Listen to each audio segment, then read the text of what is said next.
Ilonu, Ikrombize Global Forum Abelodo, Ajirako Kobia, Unu Gentino Akoko Wow, Ikrombize Media House, Woku Jobu. Where something is bigger than the local government police, the state police comes in. Where it is bigger than the state police, the federal police comes in. Where is bigger than the whole three of them, then the military is invited.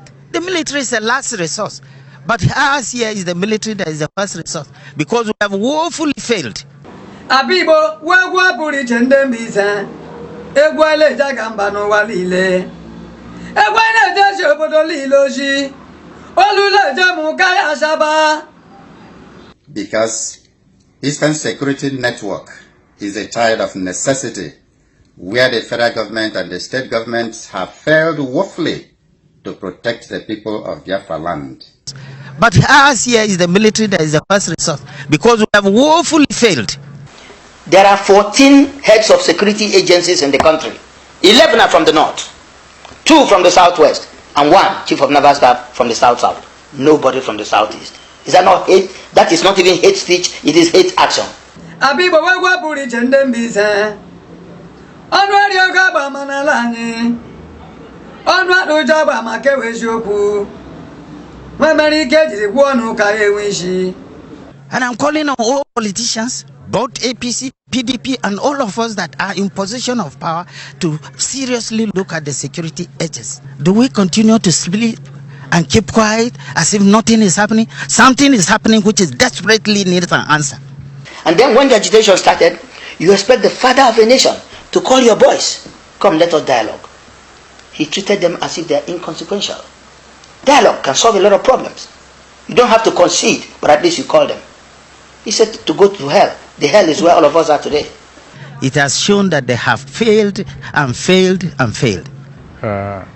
We may enter a phase of serial skirmishes, which get more and more violent, become less and less focused, and swell into, I hate to use the word, may develop into a civil war.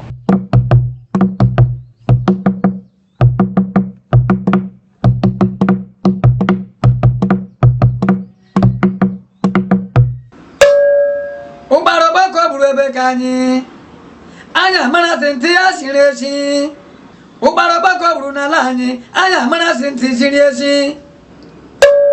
Senti tomo sebe kanyi. ESN of Lagere. Onye nebo no muranya. Ubaroba kobru ebe kanyi. Anya mana senti asireshi.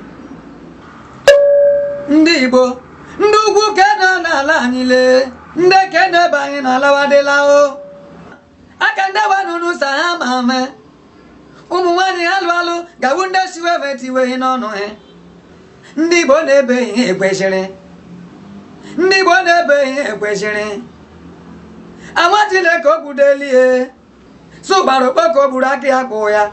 Amatile ka ebili eluigwe. Osubarokpo ka oburu aka ya kwụ ya.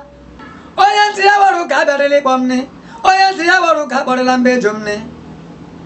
Ị gakwụsị m njipụrịsị ndị Igbo m ma were aka na abụ m ajawa onye ọwa ya n'eji. Dachiki ahụ n'uriwe ebe ọdọwa gịrịgịrị n'eji. Kunu burukutu ahụ n'uriwe ebe ọdọwa gịrịgịrị. Lọwa na ebe amara m ikoro kwuo. Kunu burukutu ahụ n'uriwe ebe ọdọwa gịrịgịrị. Ejeji mere aja gbala ntị agbala anya.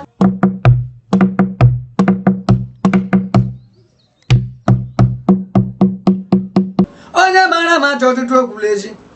Ikoro kwuole. Lọwa na ebe amara m ikoro kwuo. We may enter a phase of serial skirmishes, may develop into a civil war. Onye sariki jiri kutelu na anyị jụwa gị si aga ịkụda gị ala obi ga-abịa itere ni. Nnababara ụmụ ya atọ ya ajụwa ha ajụjụ. Nwee ha gị imedu n'ugbolole ga-abịa matame. Sipilis sọwa atọ.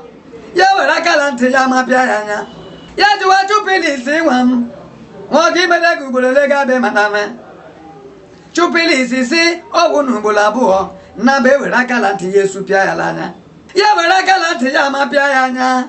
ya jụwa Innocent nwa m Innocent ma ọ ga imeta ka ugboro ole ga-abịa madame Innocent sọwa ya mee ya otu ya nwoke mbọ mgbe ọ labịa ime ọzọ ya ga mara sa ya matara me dede m nna be ya jalie ewu elu sọbụ ome ka nne ya lezi ndị British wu ndụrụ ndị Britania ndị Britain wu ndụrụ ndị ọcha anyị jere buru Baịbụl m anyị n'aka sokwu oyibo okwu Chineke nọ n'eluigwe mgbe anyị ji asa akwụkwọ nsọ ndị ọcha chitekwe n'azụ ụlọ ezu anyị oshi ha sị anyị mmụọ nsọ Chineke nọ n'eluigwe anyị elewe anya n'eluigwe ndị ọcha eshikwe n'azụ ụlọ ezu anyị oshi ha sị anyị alaeze Chineke dị n'elu anyị elewe anya n'elu ha eshikwe n'azụ ụlọ eme anyị nwanyị anyị ewerele sukulu ha chiri anyị anyị ewere dresin koodu ha chikwere anyị were na Baịbụl ha chiri anyị ndị ọcha ahụ ewerekwani pawa nye ndị ugwu jụkwa na dresin koodu ha chiri anyị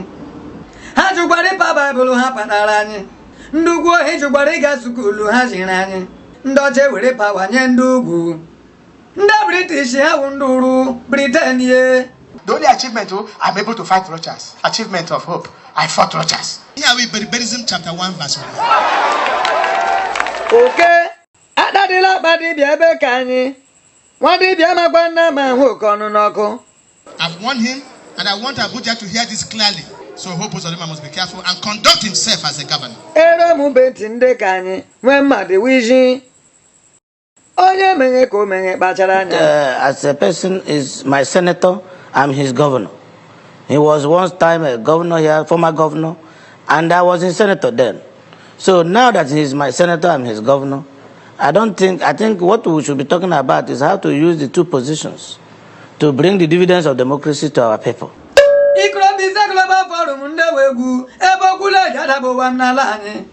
Oluleje mukaya ashaba. Oluleje mukaya ashaba damba. Amara osi dị mkpa anyị jiri bịa. Osi maka ụmụnna anyị ndị na-ebu ugwu. Karufie hunu riwebe ọtọwa gịrịgịrị. Dun ala danchiki ahụ riwebe ọtọwa gịrịgịrị. Lọwani bịamara m ikoro kwuo. Lọwani bịamara m ikoro kwuo. Eziokwu onye mara ma chọọ ọtụtụ okwu. Mkpụrụ okwu labụ ejuli afọ. Kafara ha anya ka unu riwebe ọtọwa gịrịgịrị. Lọwani bịamara m ikoro kwuo. Ndị Igbo nọ n'obodo ndị Awụsa. Lọwani bịamara m ikoro kwuo. Ndị Awụsa ndị ke nọ n'ala Igbo alawadịla o. Kenu ya na redio ya agbaralawa. Akpị ya na ekwentị ya agbaralawa.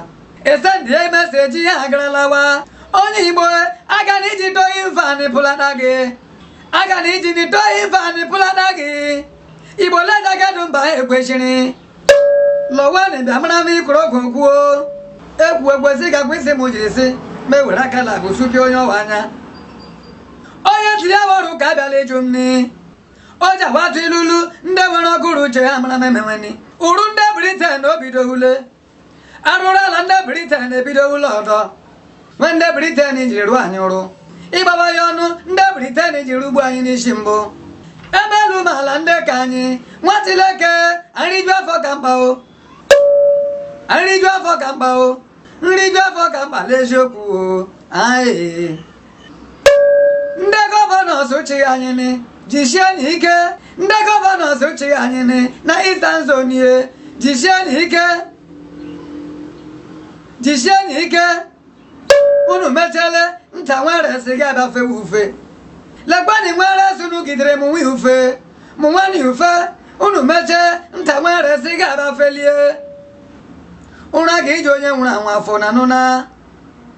Ahụra ga iji onye nwụrụ anwụ afọ na nụna. Ndị eze Eastern Zone ebe ka anyị unu gara ebe ole. Jisikwa n'ike n'isi ọnụ. Ndị eze ụfọdụ beghesi ikwu okwu ugbu a nachaghị mkpara. Kwuduo na okwuo mmadụ enweghị raịtị na gị mkpara gị. Onye chi mere eze o melie ihe mepee na ọnụ mmadụ enweghị raịtị na gị mkpara. Onye chi mere eze o melie ihe na nụnaghị. Imekwa elu ma ala gị nwe okpu. Onye chi kpuwere okpu ekwu elu kwu ala gị nwe okpu. Ndị eze Eastern Zone tinye ọnụ gị tidu n'ọnụ mmadụ enweghị raịtị na gị mkpara gị. Onye chi kpuwere okpu emekwa elu ma ala gị nwe okpu.